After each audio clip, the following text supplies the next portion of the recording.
नमस्कार. यश म्हणजे नक्की काय? दुसऱ्याला हरवणं? नाही.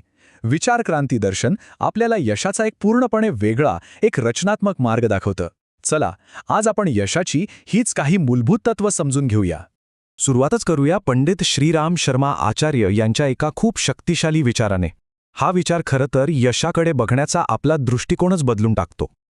म्हणजे बघा, यश म्हणजे कोणाला तरी हरवणं किंवा मागे टाकणं नाहीये, तर यश म्हणजे काहीतरी नवीन निर्माण करणं, स्वतःलाच अजून चांगलं बनवत जाणं. तर मग चला यशाच्या या नवीन प्रवासाला सुरुवात करूया. हा मार्ग स्पर्धेचा नाहीये, तर हा मार्ग आहे स्वतःच्या विकासाचा, स्वतःच्या सकारात्मक योगदानाचा. चला तर मग वळूया पहिल्या आणि सगळ्यात महत्त्वाच्या तत्वाकडे. हे तत्व ना स्पर्धेपेक्षा स्वतःच्या प्रगतीवर जास्त भर देतं.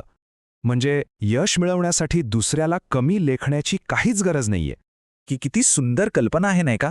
विचार करा, एका फळ्यावर एक छोटीशी रेष आहे. आता तुम्हाला जर तिच्यापेक्षा मोठा दिसायचं असेल तर ती रेष पुसण्यात वेळ का घालवायचा? त्याऐवजी तिच्या बाजूला एक मोठी रेष शोधा. स्वतःची योग्यता इतकी वाढवा की मोठेपणा आपोआपच येईल. आता बघा, इथे दोन मार्ग अगदी स्पष्ट दिसतात. एक मार्ग असा आहे जिथे एकाला जिंकायचं असेल तर दुसऱ्याला हरावंच लागतं. पण दुसरा मार्ग असा आहे जिथे प्रत्येकजण स्वतःच्या प्रयत्नांनी पुढे जातो. आणि महत्त्वाचं काय माहितीये, या सकारात्मक मार्गाने जे यश मिळतं ना, ते जास्त समाधान देतं आणि हो, ते जास्त काळ टिकतं सुद्धा. तर मग या पहिल्या भागाचं सार काय आहे? सोपं आहे. यशाचा नियम नेहमीच सकारात्मक असतो. तो जोडण्यावर विश्वास ठेवतो, तोडण्यावर नाही. आणि हे असं तत्व आहे जे खरं तर आयुष्याच्या प्रत्येक वळणावर उपयोगी पडतं. ठीक आहे, वैयक्तिक विकास महत्त्वाचा आहेच, पण यश हे फक्त एकट्याच्या प्रयत्नांवर अवलंबून नसतं, नाही का? ते सामूहिक प्रयत्नांवरही अवलंबून असतं. चला तर मग आपल्या दुसऱ्या तत्वाकडे वळूया, जे आहे एकत्र येण्यातील शक्ती. आपल्यासमोर नेहमीच दोन पर्याय असतात.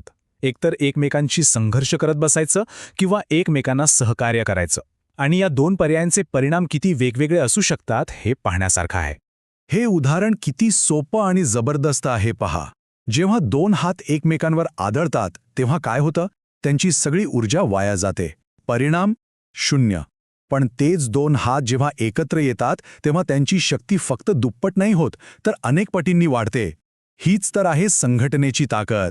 हे लक्षात ठेवायला हवं की सहकार्याने शक्तीची फक्त बेरीज होत नाही, तर गुणाकार होतो. आपली एकत्रित ताकद इतकी वाढते की जी ध्येय अशक्य वाटत होती ती सुद्धा शक्य वाटू लागतात. पण यश मिळवण्यासाठी फक्त योग्य दृष्टिकोन आणि सहकार्य असून चालत नाही. त्यासाठी आतून एक ताकद लागते, एक आंतरिक सामर्थ्य. आणि तेच आहे आपलं तिसरं तत्व, संयम आणि चिकाटी. हा विचार आपल्याला धैर्याची खरी ओळख करून देतो. खरा कर्मवीर तोच जो अपयशाने खचून जात नाही. उलट तो प्रत्येक अपयशाला एक नवीन संधी मानतो आणि पुन्हा नव्या जोमाने कामाला लागतो. आपण अपयशाकडे कसं बघतो ना, हे खूप महत्त्वाचं आहे. अपयश आपला शत्रू नाहीये, तो आपला गुरु आहे. तो आपल्याला अधिक प्रगल्भ बनवतो, आपल्यातल्या कमतरता दाखवतो आणि आपल्या धैर्याची परीक्षा घेतो. खरं तर प्रत्येक अपयश आपल्याला यशाच्या एक पाऊल जवळ घेऊन जातं. चिकाटी आणि संयम या एकाच नाण्याच्या दोन बाजू आहेत. बघा, आंब्याचं बी लावल्यावर लगेच फळं नाही मिळत. त्यासाठी वर्षानुवर्षे झाडाची काळजी घ्यावी लागते, त्याला खत पाणी घालावं लागतं. तसंच आहे, मोठ्या ध्येयांसाठी निरंतर प्रयत्न आणि संयमाची गरज असतेच. आणि हे आंब्याच्या बीजाचं उदाहरण आपल्याला हेच तर शिकवतं. संयमाने आणि सातत्याने केलेले छोटे छोटे प्रयत्न एका मोठ्या आणि भव्य परिणामात बदलू शकतात. तर आज आपण यशाची 3 मुख्य सूत्र पाहिली. पहिलं, यश हे रचनात्मक आहे. दुसऱ्याला मागे टाकण्यात नाही, तर स्वतःला मोठं करण्यात आहे. दुसरं, एकत्र येऊन काम करा, कारण खरी शक्ती संघटनेतच आहे. आणि तिसरं, संयम आणि चिकाटी ठेवा, कारण महान गोष्टींना वेळ लागतोच. आणि जाता जाता फक्त एक विचार, जर यश म्हणजे काहीतरी निर्माण करणं असेल, तर मग आज आपण आपल्या प्रयत्नांमधून, आपल्या कामातून नक्की काय निर्माण करत आहोत याचा विचार नक्कीच करायला हवा.